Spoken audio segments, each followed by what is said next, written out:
I'm pretty close to the racetrack. This is actually the Rio Hondo with a dike, and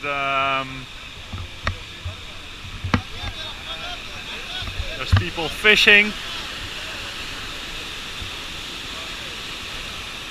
As you can see, it's really a lot of water. There have been serious floods in the area, and yeah, this is what flooding looks like, I guess.